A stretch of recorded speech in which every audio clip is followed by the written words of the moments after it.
Yo creo que lo que corresponde siendo la primera sesión es hacer un poco presentaciones. Entonces voy a partir yo presentándome y después quiero que hagamos una ronda de presentaciones y que nos conozcamos un poco. No nos debería tomar más de unos minutitos. Eh, bueno, este seminario, que es un seminario de teoría política, se hace a través de la página de Instagram de Conceptos Políticos, que imagino ustedes conocen y es la forma en la que han llevado acá, sino por conocerme a mí o por recomendación de alguna persona que les dio el dato. Y Conceptos Políticos, bueno, en realidad soy yo. Sí, en realidad no hay otro equipo, pareciera ser que es una, es una gran cosa, digamos, pareciera ser que es una, quizá, no sé, a veces me han dicho, se sorprende la gente y dice, bueno, piensan que hay un equipo detrás, pero el equipo soy yo.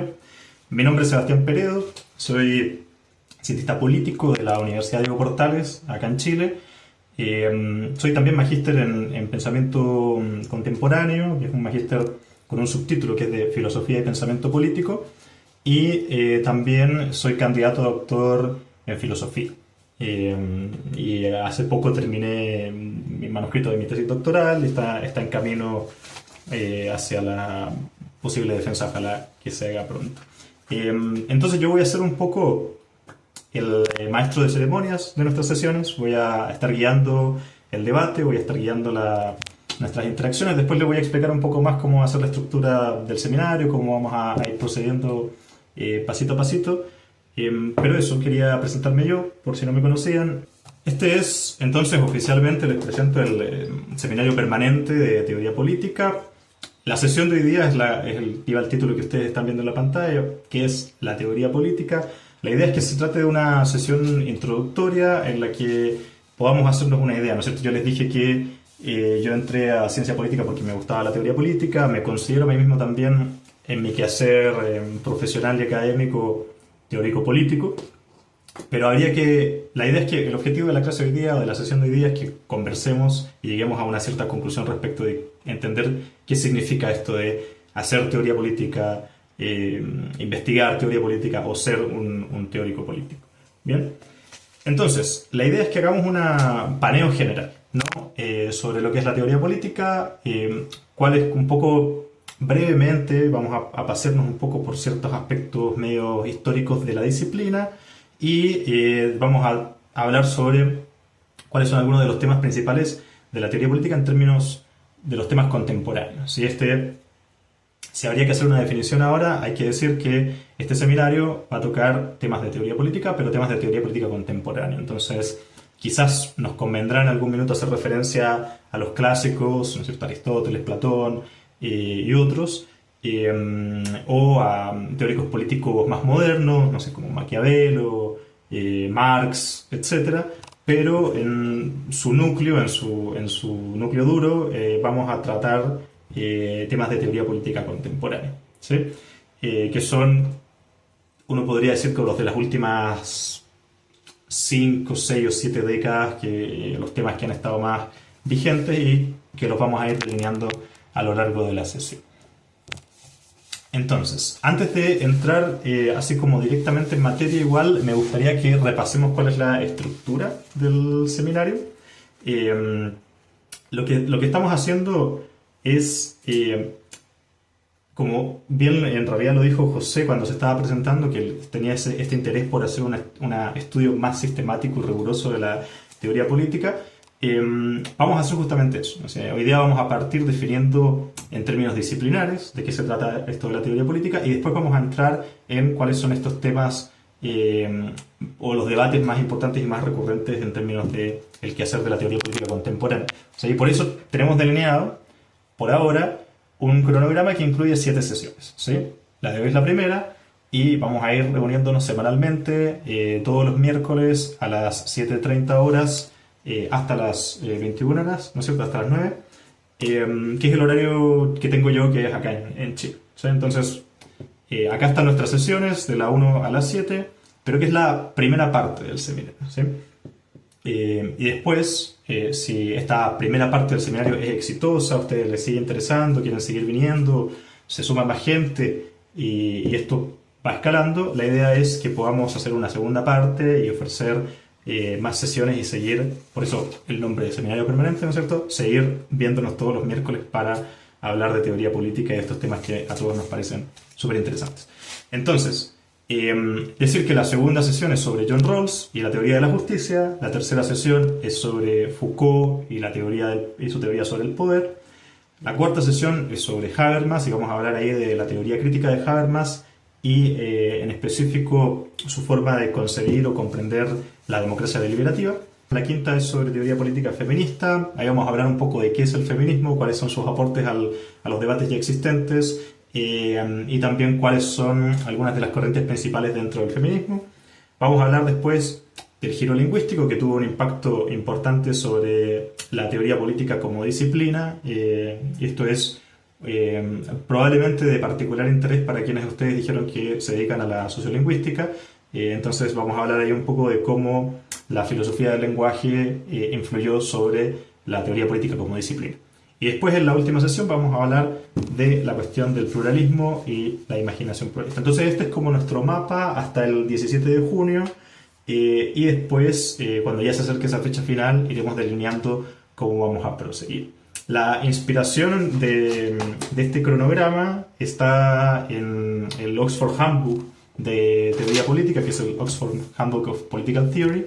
Yo les hice llegar por correo el PDF, que es del libro completo, ¿sí? Entonces estamos un poco siguiendo la misma línea o la misma estructura que proponen ahí los editores de ese libro, y entonces hay una recomendación que yo les haría, que es una recomendación opcional obviamente, no es algo obligatorio, pero es que si pueden, antes de cada una de las sesiones vayan leyendo el capítulo del Oxford Handbook de Political Theory que corresponde al tema de la sesión, ¿sí? Entonces para hoy habría estado bueno que leyeran la introducción del handbook. Obviamente es opcional, en realidad no hay ninguna obligatoriedad y el seminario está pensado para que lo pueda tomar una persona sin tener que hacer esa lectura, no pasa nada si no leyeron. Y también está pensado para ser un seminario introductorio, ¿sí? Entonces, si ustedes tienen o no tienen estudios en ciencia política o tienen o no tienen estudios en teoría política o en filosofía política, la idea es que eso no sea un obstáculo para que podamos aprender y debatir estos temas con el mismo rigor que lo podríamos hacer en cualquier otro escenario, ¿ok? Pero sí, si ustedes quieren hacer esa lectura adicional, que igual tiene el desafío también adicional de que está en inglés, lamentablemente, este texto es muy bueno, pero lamentablemente, hasta donde yo sé, no hay una traducción al español, pese a que se publicó hace cerca de 20 años, creo, 19, 20 años. Bien, entonces este es nuestro mapa, este va a ser nuestro recorrido y están, por supuestamente, cordialmente invitadas a que nos mantengamos, digamos, conectándonos todas las semanas para discutir estos temas. Seguimos. Bien, lo que vamos a hacer hoy día en particular es hablar de tres cosas, ¿sí? Esta es la primera sesión en la cual vamos a dar respuesta a la pregunta de ¿qué es la teoría política? Para eso tenemos que seguir este recorrido. Tenemos que hablar primero de cuál es el lugar disciplinar de la teoría política. Y cuando digo el lugar disciplinar me refiero a, qué tipo de ciencia o qué tipo de arte o qué lugar ocupa respecto a otras disciplinas como por ejemplo la ciencia política, la historia, la filosofía, la sociología, etc. Entonces la economía. Entonces sabemos que por lo menos me imagino que ya tenemos una idea general de que la teoría política está ubicada en el lado de las ciencias sociales y las humanidades, ¿sí? Pero vamos a hablar un poco de la posición de la teoría política porque es una posición bien especial, que es una posición media indefinida, incómoda, pero también más bien interdisciplinar que otra cosa. Si la teoría política no está, si bien el consenso general es que sí está anclada en la disciplina de la ciencia política, con la misma disciplina de la ciencia política hay ciertas tensiones internas y hay ciertos desacuerdos respecto de si la teoría política debería ser parte o no debería ser parte de la ciencia política como disciplina, o si debería ser parte de otra disciplina. Y aquí vamos a conversar un poco de esos debates. Vamos a hablar de los temas y los desarrollos contemporáneos. En específico, ahí vamos a hablar de 7 temas. Vamos a decir que la teoría política como disciplina, como subdisciplina, en la época actual, o sea, en los últimas décadas se ha ocupado de ciertos 7 temas específicos que componen un poco así como el núcleo del debate. No quiere decir que esos sean los únicos temas que existen, o no quiere decir que no haya otros temas que sean interesantes, pero un poco la definición ahí es en qué temas las personas que se dedican a hacer teoría política han sido más prolíficos, o qué temas tienen más publicaciones, qué temas tienen más debates, o los debates son más intensos o más influyentes, ¿sí? Y por último les voy a invitar a que hagamos una breve reflexión sobre cómo la globalización, esto que acá aparece como el giro global, pero cómo la globalización ha tenido un impacto sobre la disciplina también en términos de sus temas y en términos de sus posibles desarrollos y los posibles debates o conversaciones que ha habido dentro de las personas que suscriben a diferentes aristas de la disciplina. ¿Ok? Entonces ese es el plan para la sesión de hoy día y espero que lo logremos hacer de aquí a las 9 de la tarde. Tengo fe de que sí vamos a alcanzar a incluir todo esto dentro de la clase. Bien, hablemos entonces de la primera parte, hablemos del lugar que ocupa la disciplina de la de la teoría política dentro de este esquema de otras posibles disciplinas relacionadas. Y acá lo que nos dicen Drisek, Honig y Phillips, que son John Drisek, Bonnie Honig y Anne Phillips, que son las personas que ustedes están viendo en la pantalla, en el mismo orden, ¿no es cierto? El caballero de la izquierda de lentes es John Drisek, la mujer del medio también con los lentes es Bonnie Honig, y Anne Phillips es la mujer del lado derecho, que está más o menos al medio de la pantalla. Que son las personas que han hecho el trabajo editorial del Oxford Handbook de Teoría Política, y también, bueno, son tremendos académicos y representantes de la disciplina. Entonces, ellos tres nos ofrecen una definición, que es una definición breve, sintética, pero también que es bastante entretenida desde mi punto de vista, porque en realidad es una definición que define poco, ¿sí? Es una definición que no sé si ayuda tanto a entender qué es la teoría política, pero vamos a comentar. Entonces, en la página 4 de este handbook nos dicen: la teoría política es un quehacer interdisciplinario cuyo centro de gravedad recae en el polo de las humanidades de la todavía indisciplinada disciplina de la ciencia política. Ok. Acá hay varias cosas que están en juego. O sea, primero, situar a la teoría política como una parte o una subdisciplina de una disciplina existente. O sea, nos están diciendo la teoría política es una parte, es una rama de una disciplina más amplia que es la ciencia política. Yo estudié ciencia política, Victoria nos contó recién que estudió también ciencia política en la Universidad de Chile. Ahí la ciencia política tiene diferentes líneas de investigación, ¿cierto? Tiene relaciones internacionales, administración pública, líneas metodológicas, economía, etc. La ciencia política ya es una disciplina en sí misma que es un poco híbrida, ¿no es cierto? Que en realidad lo que hace la ciencia política es recoger un montón de saberes y de quehaceres de diferentes disciplinas que ya existen. Entonces, para quienes no forman parte del mundo del politólogo, escuchar que la ciencia política es una indisciplinada disciplina puede sonar extraño, pero para quienes hemos estudiado ciencia política es bastante natural, porque resulta que la ciencia política es una disciplina joven, ¿sí? Tendrá 100 años o 150 años máximo de existencia, y eso en comparación con otras disciplinas, insisto, como la economía, como la filosofía, como la historia, es ser una disciplina que está todavía como en pañales, ¿no? Es una disciplina que todavía no ha cuajado y no se ha formado. Entonces, en ese sentido hay que entender acá que la ciencia política es indisciplinada, ¿sí? Ha habido intentos, y vamos a ir hablándolo también, ha habido intentos dentro de la misma disciplina de la ciencia política de disciplinarla, vale decir, de establecer cuál es el estándar y cuáles son las líneas que la componen, y establecer cuáles son las prácticas internas y cuáles son las normas que corresponden como al núcleo central de la ciencia política. Entonces, como la ciencia política tiene esta hibridación, por así decirlo, de disciplinas, resulta que hay diferentes polos, ¿no? Uno podría decir, está el polo más científico o el polo más positivista, en el sentido de que hay una cierta rama de la ciencia política que intenta asemejar la disciplina lo más posible al estudio de las ciencias naturales, por ejemplo, y entonces intenta establecer metodologías que emulen cosas como la experimentación o son muy, ¿cómo se dice?, fanáticos o les gusta mucho la idea de aplicar métodos cuantitativos y estadísticos en un intento que es bastante valioso de convertir a la ciencia política en una disciplina más rigurosa y más científica, ¿vale? No estamos en ese polo. Entonces lo que nos están diciendo acá Driscoll, Honig y Phillips es, en realidad estamos en el polo opuesto, estamos en el polo de las humanidades, ¿sí?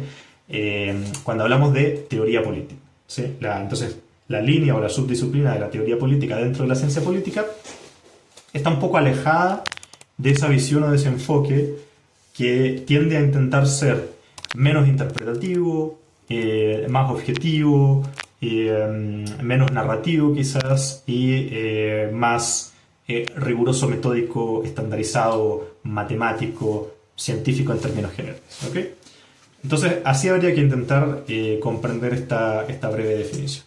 Ahora, lo que nos dicen también Driscoll, Honig y Phillips en el texto es que lo que sí tenemos súper claro es que la teoría política es este quehacer interdisciplinario, ¿vale? Y ya vamos a ir al cuáles son los componentes interdisciplinarios de la teoría política, pero que tiene un objetivo muy claro, que es teorizar, criticar, diagnosticar la acción política, ¿sí? Entonces ese es el compromiso de la subdisciplina de la teoría política. Entonces, investigar las normas, las prácticas y la forma en la que se organizan las instituciones o las personas o los actores en torno al ejercicio del poder, ¿vale? Lo que le distingue a la teoría política de otras subdisciplinas dentro de la ciencia política es la manera en la que se hace, o sea, el enfoque con el cual se aplica este estudio, ¿sí? Como les decía, es humanista y entonces como se coloca un poco en el polo opuesto de la pretensión cientificista de la ciencia política, es bien escéptica e incluso a veces, no quiero usar la palabra antagónica, pero también hay un cierto rivalidad o antagonismo entre estas dos formas de entender la manera adecuada de estudiar la acción política. Cuando hablamos de acción política, tampoco me voy a detener mucho en esto porque quizás lo vamos a ir conversando en las sesiones que vienen más adelante, pero hay diferentes formas de entender lo que significa la política y lo que significa el poder, ¿sí? Por lo general, un poco el mainstream de la ciencia política o el trabajo más normal de la ciencia política trabaja mucho con las instituciones, o trabaja mucho con los actores de las instituciones formales de la democracia liberal, ¿no es cierto? Trabaja con elecciones, trabaja con los parlamentos, trabaja con, no sé, tribunales de justicia, y entonces los objetos de estudio son los partidos políticos muchas veces. La teoría política no se desmarca de esos objetos como objetos de estudio, pero al mismo tiempo es muy crítica de entender el poder y la política solamente como gobierno, ¿no es cierto? Solamente como el aparato administrativo del Estado. Entonces, si uno le pregunta a un teórico político, hay dos cosas que le puede preguntar a un teórico político. La primera es cómo se definen. Probablemente no se definan ellos mismos como cientistas políticos, sino que van a decir, mira, soy más bien un politólogo, ¿sí? ¿Por qué? Porque tienen esta idea o piensan que en realidad el aproximamiento científico al objeto de estudio no es el más adecuado por la naturaleza de su objeto de estudio, ¿vale? Pero también si le preguntan cuál es ese objeto de estudio, o sea, qué es lo que se estudia, probablemente no van a decir directamente cosas como los partidos políticos, sino que van a decir el ejercicio del poder, probablemente también en términos no solo empíricos, o sea, no solo de la diagnóstico o la explicación de fenómenos en términos de sus causas y sus consecuencias, sino que también en términos normativos, ¿no es cierto? Se hacen preguntas éticas o morales respecto del ejercicio del poder. Entonces, por eso la idea de criticar, ¿no es cierto? Criticar la manera en la cual el poder se ejerce, a veces esas preguntas son preguntas morales y no son solo preguntas de relaciones causales, ¿sí? Que sería lo más propio del enfoque científico a la disciplina, ¿sí? Bien, entonces, dicho esto, hay ciertas cosas que están claras respecto de lo que hace la teoría política, pero hay ciertas cosas que no están tan claras. Entonces, igual uno podría decir que la teoría política tiene algo así como una especie como de crisis de identidad. ¿Ya? Los que ustedes están viendo en la pantalla son algunos representantes de la teoría política a lo largo de la historia.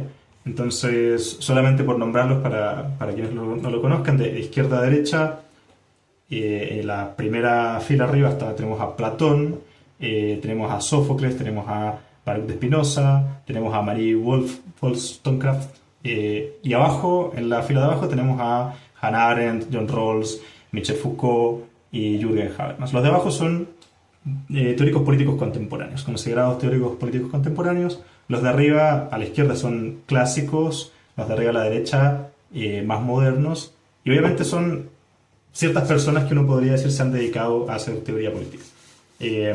No son los únicos, obviamente, es una pequeña muestra, son solamente para que nos empecemos a familiarizar con las caras de estas personas.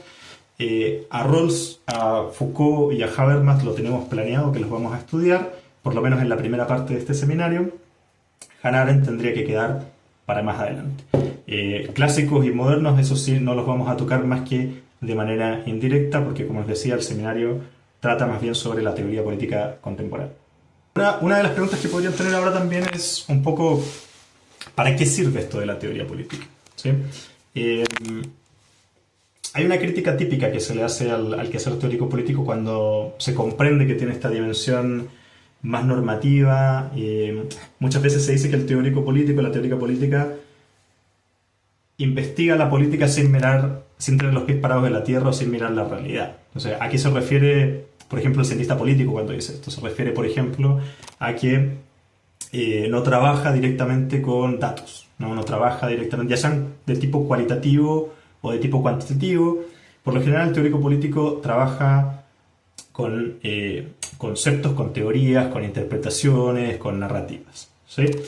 Y entonces una de las típicas críticas que se le hace a los teóricos políticos es, bueno, todo esto suena muy bien en la teoría, todo lo que ustedes dicen está bueno en la teoría, pero no puede ser implementado en la práctica, y un poco que se les acusa de pensamiento utópico, ¿no es cierto? Se les acusa de, bueno, lo que están haciendo ellos es pensar realidades o mundos posibles, pero no están pensando la realidad que se está viviendo, la realidad existente, por así decirlo. Bien, esta crítica tiene algo de verdad, pero yo creo que si se la analiza más rigurosamente es un poco falaz, porque en realidad los teóricos políticos sí están mirando el mundo, sí están observando la realidad, sí están teorizando sobre la realidad. Lo que pasa es que a veces recurren mucho a no directamente ellos trabajar con datos empíricos, sino que a trabajar con literatura secundaria. Entonces recurren a trabajos de personas que ya han trabajado ya han recopilado, analizado, interpretado datos. Pero también es una crítica que es un poco favorable en el sentido de que le quita valor a la idea de que pensar mundos alternativos es algo, como insisto, que vale la pena hacer. O sea, la teoría política es muy, ¿cómo decirlo?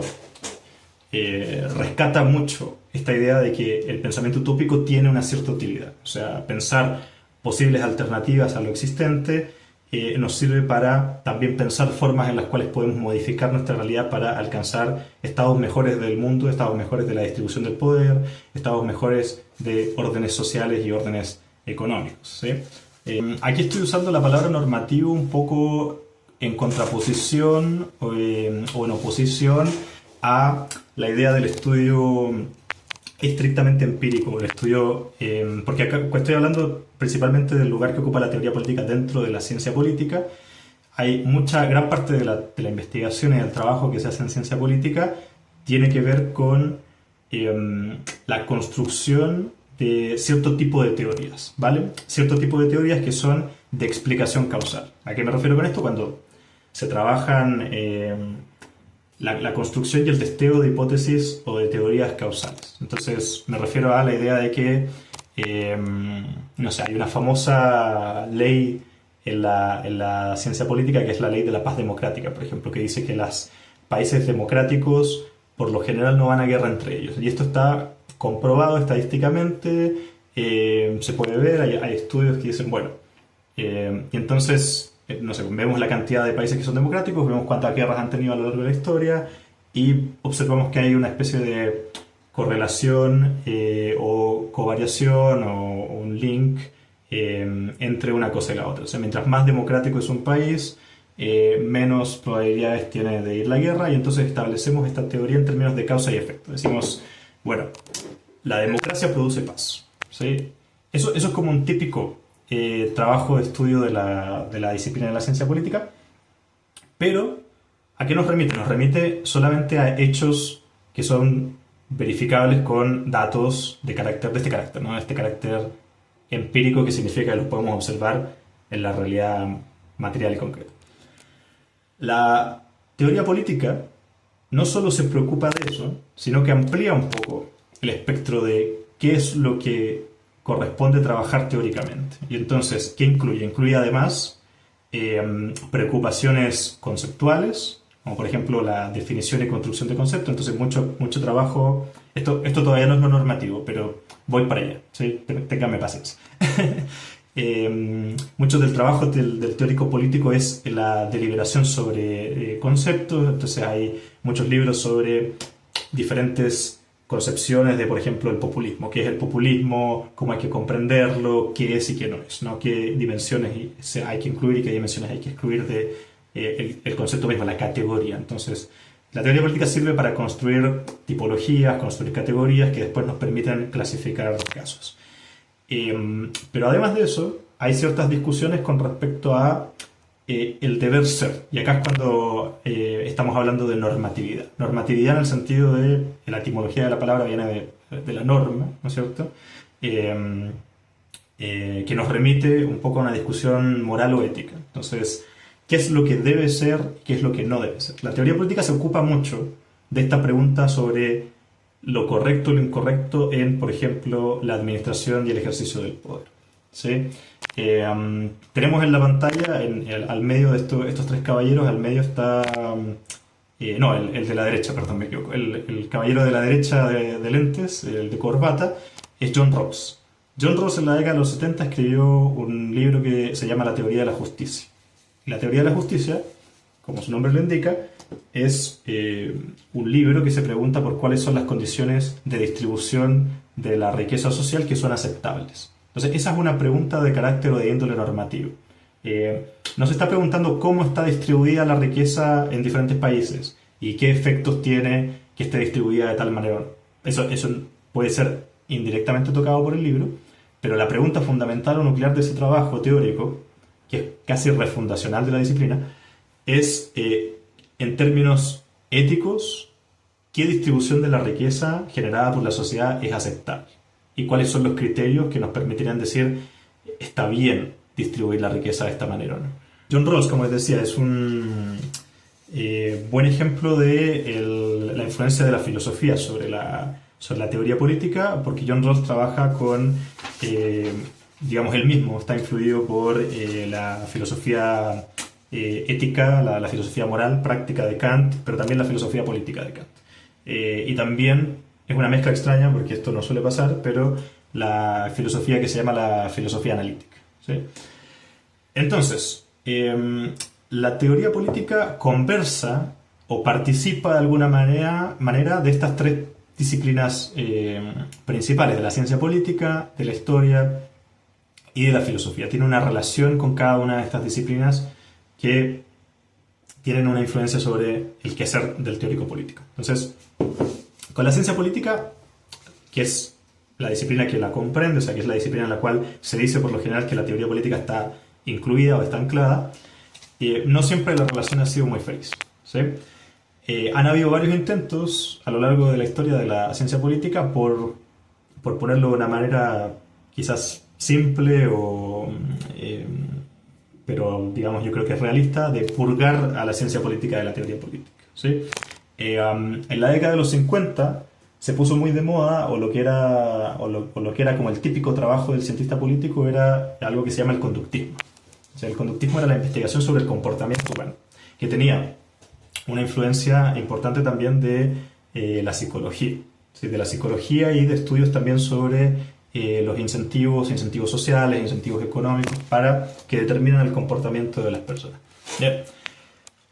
Esta como ola conductista de los 50 de la ciencia política también era una ola que pretendía disciplinar a la ciencia política en términos de convertirla en una ciencia más exacta, ¿sí? Después, en los 70 y en los 80, llegó una segunda ola o segunda revolución de la ciencia política, que fue la revolución de la teoría de la elección racional, o en inglés es la rational choice. El caballero que está a la izquierda, el caballero de barba con la camisa a cuadritos de colores, se llama Anthony Downs y es un representante de esta escuela de pensamiento dentro de la ciencia política. ¿Qué fue lo que hizo? Que lo que hicieron los representantes de la Rational Choice aplicaron un montón de axiomas y supuestos de la economía para también estudiar el comportamiento político de las personas, ¿sí? Entonces, Anthony Downs escribió este texto que se llama, me parece que es una teoría económica de la democracia, que también es un clásico y les recomiendo que lo vayan a leer si les interesa, pero que también tenía esta pretensión de erradicar a la teoría política de la disciplina por considerarlo más bien menos riguroso. Le consideraban a la teoría política como si fuese especulación filosófica, como si fuese hermenéutica, que la hermenéutica es una rama de la filosofía que se dedica a la interpretación de textos, y entonces no consideraban que la teoría política tuviese que tener un lugar, o sea, no consideraban que tuviese que tener un lugar en la disciplina de la ciencia política, y había que moverla quizás para la filosofía, o había que moverla para otro lado, pero en la ciencia política. ¿Qué hicieron los teóricos políticos? O sea, los teóricos políticos reivindicaron la idea de que la teoría política sí era parte de la ciencia política, y argumentaron y respondieron de la siguiente manera. O sea, dijeron, y está bueno que me hayas hecho la pregunta, José, sobre qué es la normatividad, porque esa es la parte del estudio de la ciencia política que se quiere erradicar muchas veces. Dijeron, no, la normatividad es importante, la ciencia no es ajena a la normatividad, ¿sí? Porque hay una especie de idea dentro de la ciencia social, ¿no es cierto? Están ciertos bandos, por así decirlo, ciertos grupos de cientistas sociales que piensan que la razón por la cual la ciencia es ciencia es porque no incluye estas preguntas morales, éticas, sobre cómo se deben hacer las cosas o cuáles son las cosas más adecuadas. Entonces piensan que la ciencia tiene que ser completamente objetiva. Bueno, los teóricos políticos dijeron, la ciencia no puede ser objetiva, hay toda una fundamentación de carácter epistemológico, o sea, esto es una discusión epistemológica sobre qué es lo que se puede conocer, cómo se puede conocer.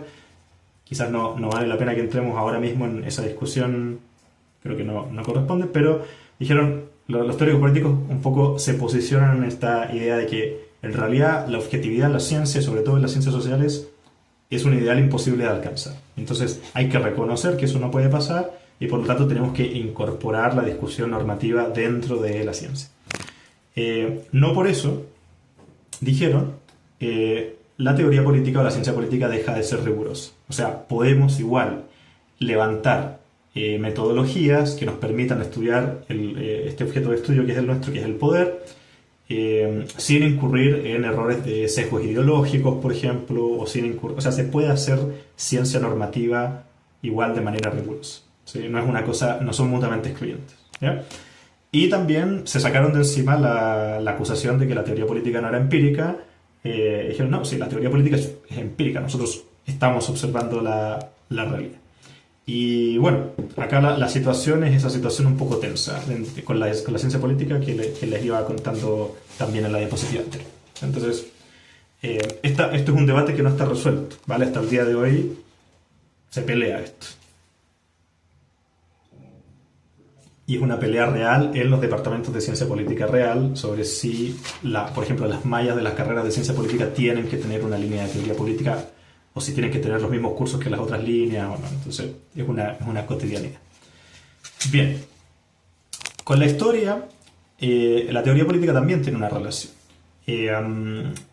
Pero yo creo que la razón por la cual vamos a hablar de historia en relación con la teoría política es para también comprender cuál es la diferencia. El caballero que está al medio, que no lo he introducido, es Quentin Skinner.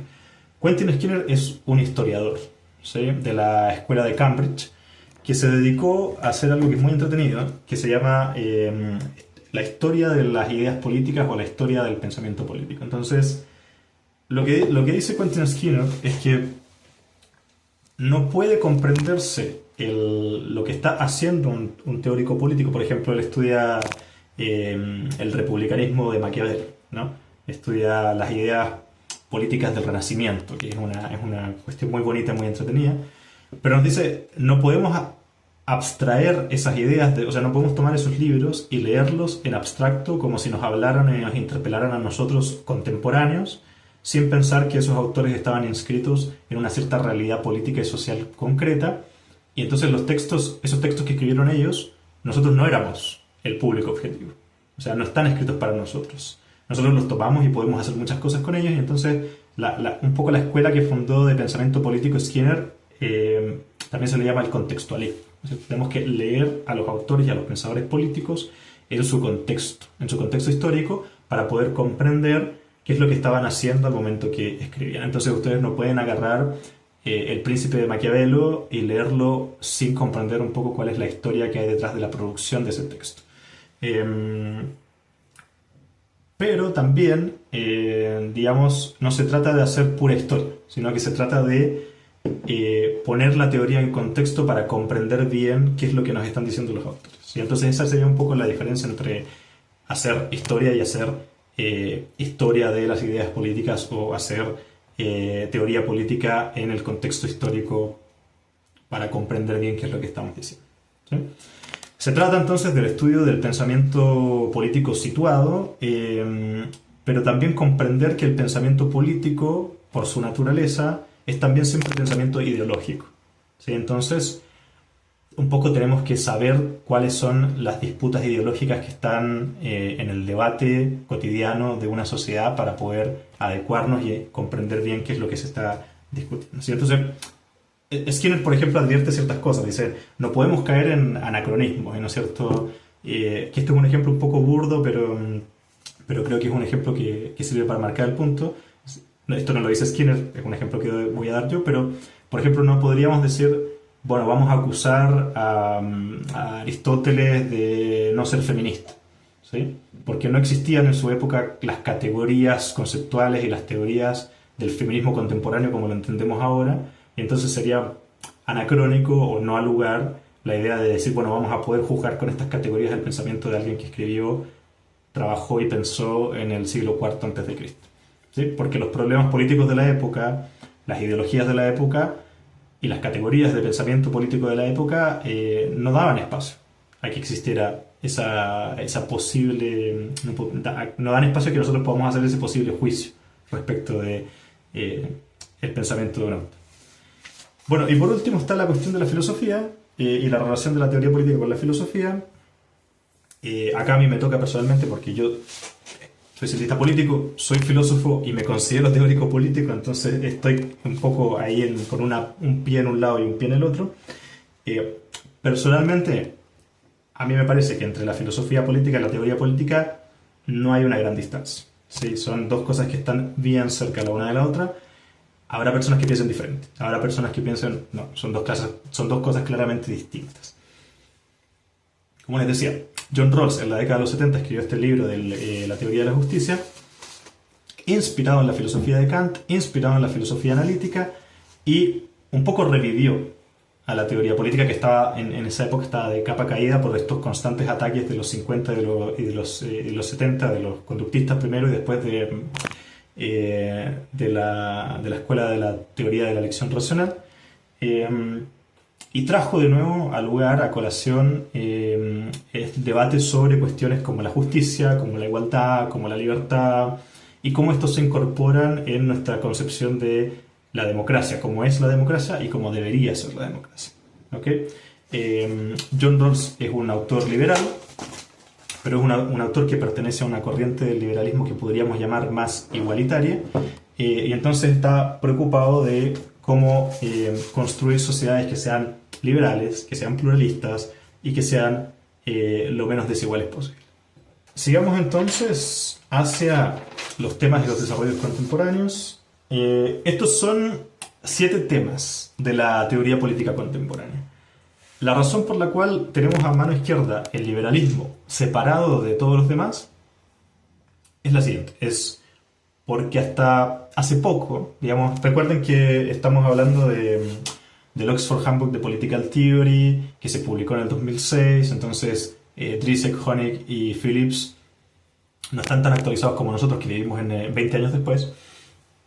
Pero yo diría que hasta hace poco el liberalismo tenía este carácter como pensamiento ideológico y forma de organizar también la sociedad en términos económicos, tenía este carácter más hegemónico o dominante, ¿sí? Sobre todo a finales de la década de los 90, que es cuando, después de la caída del muro de Berlín, o justo cuando cae el muro de Berlín, Francis Fukuyama escribe ese libro que está en la pantalla, que es El fin de la historia y el último hombre. Es decir, una de las tesis famosas de ese libro, quizás alguno de ustedes ya lo ha escuchado porque es así de famosa, es que justamente ya no existen disputas ideológicas porque hay un claro triunfador y la ideología que triunfó después de la caída del muro de Berlín, en contraposición con la alternativa marxista, ¿no es cierto?, en contraposición con el comunismo, fue el liberalismo, ¿sí?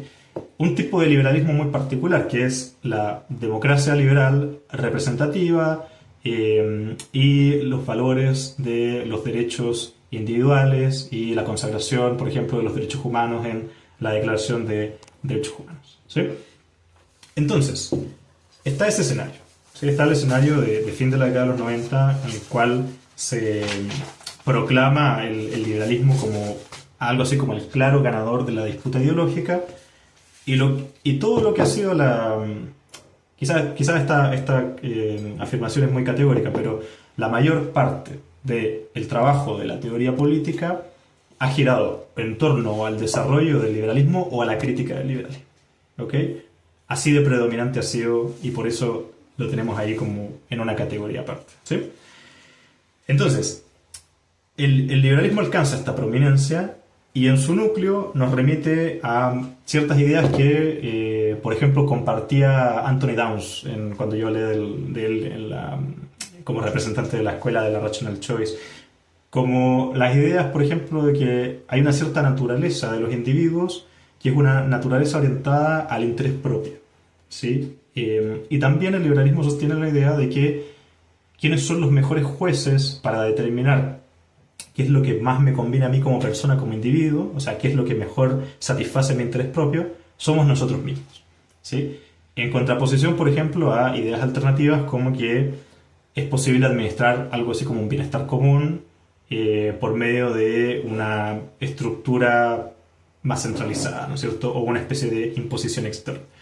El liberalismo no es una doctrina, un pensamiento político tan nuevo, ¿sí? O sea, adquirió más esta predominancia a fines de la década de los 90 o a inicios de la década de los 90 con la caída del muro de Berlín, pero la tradición liberal es muy antigua, o sea, va hasta digamos, por lo menos yo creo nos deberíamos remontar hasta el siglo XVII y hablar de la influencia del liberalismo después en revoluciones como la Revolución Francesa, no sé, autores como John Locke, Kant, que son también liberales, pero son modernos, ¿no es cierto? Acá estamos hablando de un liberalismo más contemporáneo, que nos dice también cosas como, bueno, este interés propio de las personas que son autovalentes y que son los mejores jueces de qué es lo que les corresponde, lo que les vendría mejor para su vida, se puede satisfacer bien con los intercambios voluntarios en el mercado, ¿sí?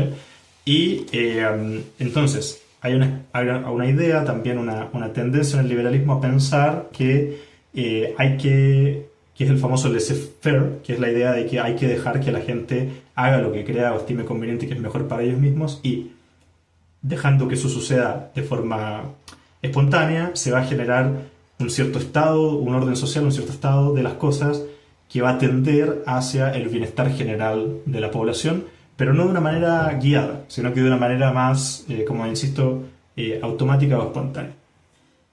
Y para el liberalismo, entonces, ¿qué es la política?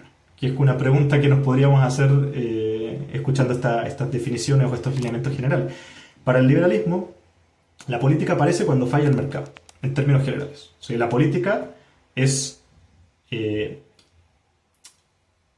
digamos, aquel arte o aquella ciencia, dependiendo de cómo lo veamos, que se encarga de resolver los fallos del mercado y entonces administrar aquello que no está funcionando bien en la sociedad. Y por lo tanto la política es una especie de gestión, administración, pero también es una especie de subsidiario, es la segunda mejor alternativa cuando el mercado falla.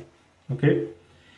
Y dentro del liberalismo, obviamente, sobre estos mismos supuestos o axiomas que acabo de trazar, hay también un grado importante de variación. O sea, no piensen que todo el liberalismo piensa de la misma manera o todos los liberales piensan igual, ¿sí? Dijimos que John Rawls es un liberal, pero es un liberal igualitario, ¿sí? Porque está preocupado de cuál es la estructura de la sociedad que distribuye los bienes de la manera más justa, y eso por lo general tiende a significar de una manera más equitativa e igualitaria. Pero también, por ejemplo, está del otro lado del asunto, uno podría pensar en el libertarianismo que es ultra individualista de autores como Robert Nozick o como Hayek, o pensadores que suelen ser adscritos a lo que se llama la escuela austríaca del pensamiento político y del liberalismo como libertarianismo, ¿sí? Bueno, el liberalismo ha recibido múltiples críticas de todos lados, del marxismo, de Michel Foucault, que vamos a hablar de él también en unas clases adelante, del feminismo, del comunitarismo, del multiculturalismo, del postestructuralismo, del psicoanálisis, o sea, todas estas cosas constantemente, todas estas disciplinas, personas, actores, pensadores, constantemente en el contexto del pensamiento político contemporáneo han estado debatiendo y criticando al liberalismo, ¿sí? Entonces, brevemente, voy a intentar de ser lo más breve posible para que no nos pasemos de la hora. Voy a dar algunas características de aquellos temas o corrientes del pensamiento contemporáneo que están apareciéndoles en la pantalla. Del igualitarismo liberal, del comunitarismo, del feminismo, de la democracia de la teoría crítica, de la teoría política verde y del postestructuralismo. Pero todos estos son temas relevantes de la teoría política. No son los únicos, insisto, como les dije al inicio de la sesión, pero son algo así como los temas más relevantes hoy en día del quehacer teórico político, ¿sí?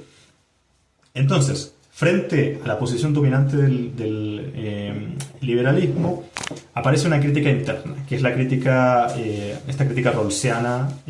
Obviamente no está solo Rawls, sino que hay autores como Dworkin o como Amartya Sen, como Martin Nussbaum, que son teóricos y filósofos políticos que son críticos, son liberales, pero son críticos de la parte del liberalismo o que tiende a omitir la relevancia de la distribución material de los recursos, ¿sí? Entonces estos autores incorporan preocupaciones igualitaristas que uno podría decir son heredadas o son acatadas de la discusión que ha tenido el liberalismo con el socialismo, con el marxismo, que sí tienen esta preocupación sobre las condiciones materiales de vida de la gente, ¿ok? Sin necesariamente adoptar una posición colectivista o comunitarista como es la que uno podría observar en autores marxistas o autores socialistas. Bien, entonces les importa la igualdad material de los recursos y les importa la igualdad de acceso a las oportunidades para el desarrollo de una buena vida. En el caso de Amartya Sen, con Martin Nussbaum hablan del desarrollo de las capacidades, ¿no? Que las personas tengan igual oportunidad de acceso a aquellos recursos materiales que les van a permitir desarrollar sus capacidades humanas. Bien, después está el comunitarismo, que esto ya no es parte del liberalismo, pero también es una respuesta al liberalismo que incorpora ciertas críticas marxistas y socialistas. Y dice, la principal crítica del comunitarismo es, bueno, el liberalismo un poco como que deja de lado la parte, valga la redundancia del nombre, deja de lado la parte de la vida social de la humanidad. O sea, deja de lado la comunidad para centrarse en el individuo de una manera que es formalista y de una manera que no observa que la vida real del individuo es una vida en sociedad, ¿sí? O que no lo admite como un principio estructurante de la doctrina, ¿ya? Entonces, no podemos omitir la importancia que tiene la comunidad porque es la comunidad la que crea al individuo, ¿vale? El liberalismo es un poco al revés, ¿no es cierto? Es el individuo en sus acciones particulares, buscando su propio interés, satisfacer su propio interés. Esas acciones tienen ciertas consecuencias comunes, ¿ya? El comunitarismo da un poco la vuelta y dice, ya, pero también al revés pasa que las acciones de la comunidad tienen una influencia sobre cómo se crean los individuos y qué tipo de individuos surgen en esa comunidad. Entonces, ojo ahí. Y acá un autor importante, si les interesa este tema, es Michael Sandel, que tiene muchos libros que son bastante... los recomiendo mucho porque son libros que son bastante accesibles, ¿no es cierto? No tienen un lenguaje muy denso, muy pesado, muy filosófico.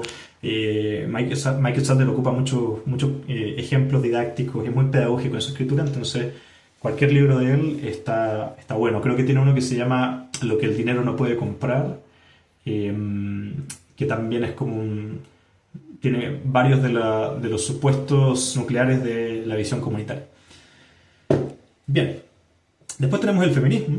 El feminismo lo que hace es está de acuerdo, ¿no es cierto? El feminismo con la crítica comunitarista al liberalismo. Dice, sí, es cierto que el liberalismo ha dejado de lado la preocupación por la construcción de la comunidad y parte de unos supuestos individualistas, pero añade la perspectiva de género, ¿no es cierto? Dice, pero hay que tener cuidado, porque el comunitarismo,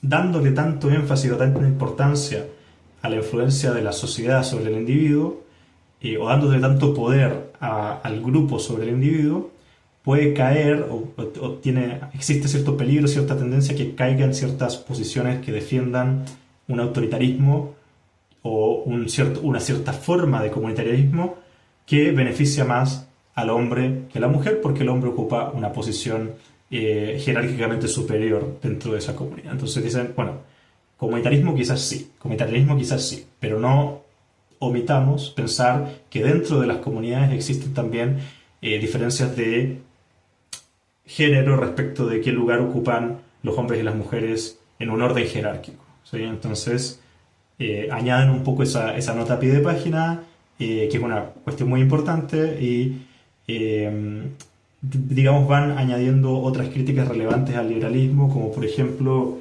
quizás también han escuchado, pero la clásica reivindicación de la idea de que lo privado tiene carácter político también, ¿sí? Entonces, la teoría política, esto quizás me estoy equivocando un poco, pero con el giro y la predominancia del liberalismo dentro del debate de la teoría política, se un poco que se pierde de vista o queda muy asumida la idea de que hay una esfera pública y una esfera privada y están claramente delimitadas y separadas.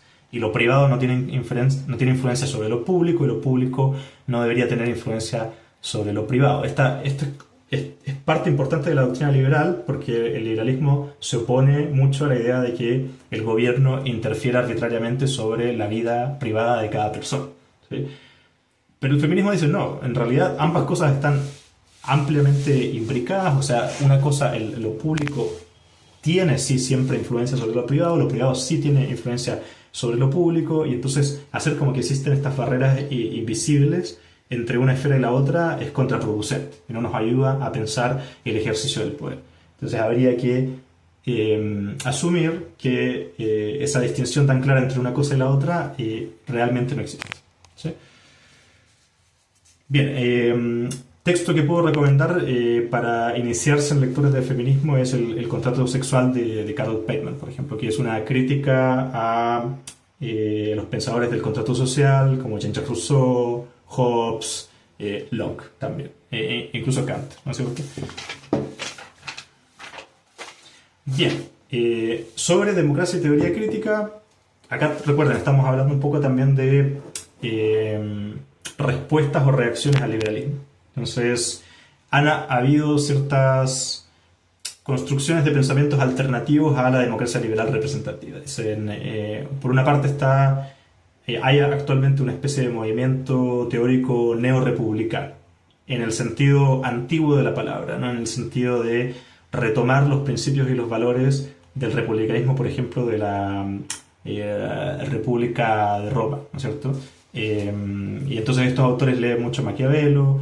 Digo en el sentido antiguo para que no lo confundamos con el uso contemporáneo que se le da a veces al republicanismo cuando hablamos de los partidos republicanos. Por ejemplo, acá en Chile tenemos un partido republicano, pero que realmente no es republicano, ¿no es cierto? No encarna los valores de este republicanismo antiguo, que son los valores de la responsabilidad ciudadana en términos colectivos también, ¿no es cierto? Entonces el republicanismo tiene toda esta revalorización de la participación pública, de la virtud y la educación cívica, del respeto por los valores públicos y una cierta, también incluso una cierta estética, ¿no es cierto? Un cierto decoro de cómo uno se debería conducir en la esfera de lo público, ¿sí?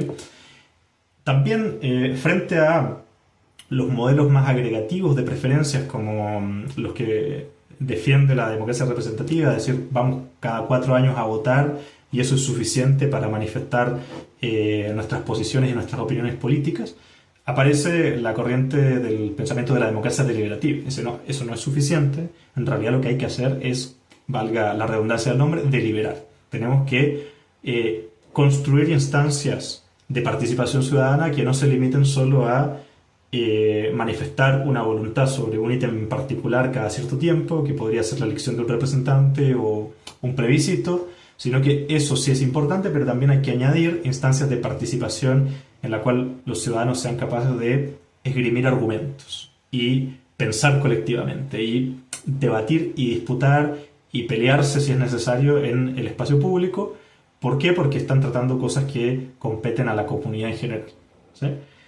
Y por último está la cuestión de la teoría crítica, que también la vamos a ver un poco más en detalle cuando hablemos de Habermas en un par de sesiones más adelante y de la Escuela de Frankfurt. Lo que hay que decir acá quizás es que Habermas también tiene una cierta visión de cómo debería construirse o cómo la democracia liberal representativa puede avanzar hacia un modelo más deliberativo de democracia. Y hay una crítica importante de Habermas también a la forma en la que la política se consigue de manera instrumental, como que la predominancia de una cierta racionalidad instrumental en el liberalismo, que piensa que la política solo sirve en la medida en que en la medida en que es un instrumento para un fin, un instrumento, por ejemplo, para la distribución eficiente de los recursos, ¿sí? Habermas es uno de los pensadores críticos que también va a reivindicar un valor propio de la política como fin en sí mismo, no como algo para otra cosa, ¿sí?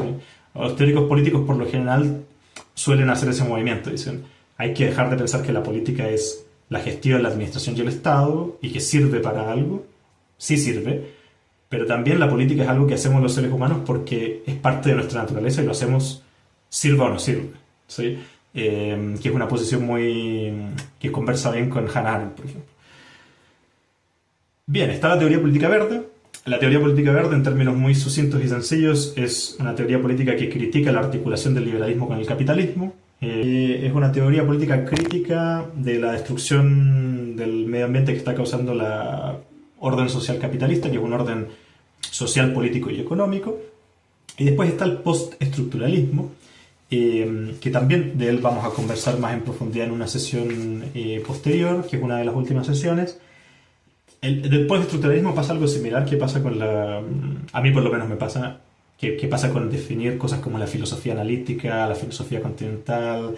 Hay tanta variación dentro de lo que los autores o estos sistemas de pensamiento que usualmente se incluyen dentro del postestructuralismo, que es difícil encontrar algo así como un núcleo central para una definición.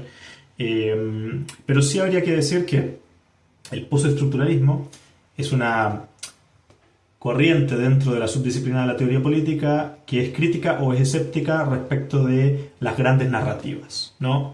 Francis Fukuyama y El fin de la historia es un gran ejemplo de una gran narrativa, es decir, algo así como la humanidad históricamente ha progresado natural o lógicamente hacia un fin último, que es el triunfo de una manera de organizarse o un sistema político económico particular, que es la articulación entre liberalismo y capitalismo. El postestructuralismo dice, nada de esto es necesario, ¿sí? O sea, la humanidad podría haber evolucionado hacia eso como podría haber evolucionado hacia cualquier otra cosa. Podría haber triunfado el marxismo. Podríamos estar ahora viviendo en sociedades comunistas. Sin establecer acá ningún juicio de valor, sin decir, eso habría sido más deseable o eso habría sido menos deseable. Pues estructuralistas simplemente dicen, no hay ningún fundamento objetivo en la realidad, en la naturaleza del ser humano o en la naturaleza de las sociedades que nos haga pensar que la democracia es necesaria. El comunitarismo, la igualdad, el liberalismo, los valores universales de los derechos humanos, nada de eso está garantizado, ¿sí? Entonces son escépticos respecto del pensamiento teleológico, ¿vale? O sea, del pensamiento que dice, por estas razones objetivas, la consecuencia necesaria es tal. O sea, el marxismo también tiene esa es la forma de pensar estructuralista, ¿no es cierto? El marxismo también es estructuralista. Dice, porque el marxismo dice, hay una estructura que determina una superestructura. Las condiciones materiales y económicas determinan o tienen una influencia sobre los desarrollos políticos e históricos, o los desarrollos culturales, ¿sí? El postestructuralismo dice, mira, en realidad no funciona así. En realidad estas cosas van un poco en paralelo, hay mutua influencia entre una y la otra, pero no hay una determinación necesaria de una, en estos términos tan de pensar en que hay desarrollos históricos inevitables, ¿sí? Entonces no hay verdades trascendentales, no podemos justificar nuestras acciones políticas en términos de pensamiento religioso, por ejemplo, o pensamiento trascendental, o decir, bueno, esto hay que hacerlo porque hay una moral objetiva dada por la naturaleza. Eso habría que decir sobre el postestructuralismo. Y ahora me queda poco tiempo, o sea, yo pensé que íbamos a avanzar un poco más rápido, pero me quedan unos 10 minutos, 8-10 minutos, para que hablemos sobre la cuestión del giro global. Y entonces, en realidad, lo que les propongo, más que yo contarles sobre el giro global y tratar de dar respuesta a estas preguntas que hay en la pantalla, quizás si ustedes tienen algún pensamiento o se les ocurre alguna respuesta o alguna reflexión en torno a estas preguntas, porque ahí está Francis Fukuyama, todo esto, ese es el caballero que escribió el libro El fin de la historia y El último hombre. Pero ahora con la integración global, con las nuevas tecnologías digitales, con la aceleración, digamos, de la conectividad y de las comunicaciones y todos estos fenómenos que hacen que el mundo esté cada vez más interconectado, surgen estas preguntas. Surgen las preguntas de, ¿ganó realmente el liberalismo? ¿O en realidad ganó el liberalismo en cierta época histórica en ciertos países y siempre a lo largo de la historia existió y existe todavía alternativas o formas o doctrinas alternativas que están en funcionamiento? Los valores de la justicia, la igualdad y la defensa de los derechos humanos son universales como pretendían originalmente los pensadores liberales, o en realidad están situados históricamente y espacialmente y son valores occidentales que Occidente, mediante el colonialismo, por ejemplo, ha impuesto en otras sociedades o en otras regiones del mundo. ¿Es el multiculturalismo otra forma de tolerancia liberal o es algo diferente? ¿O hay formas de multiculturalismo que no se limiten a decir, bueno, porque somos liberales tenemos que tolerar formas diferentes de pensar?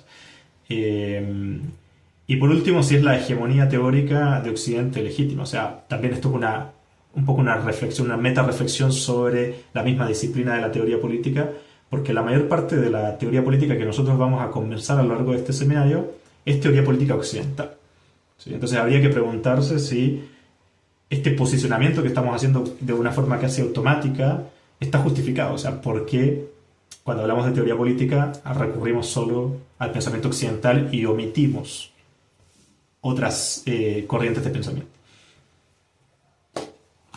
Bien, dejo la palabra entonces abierta.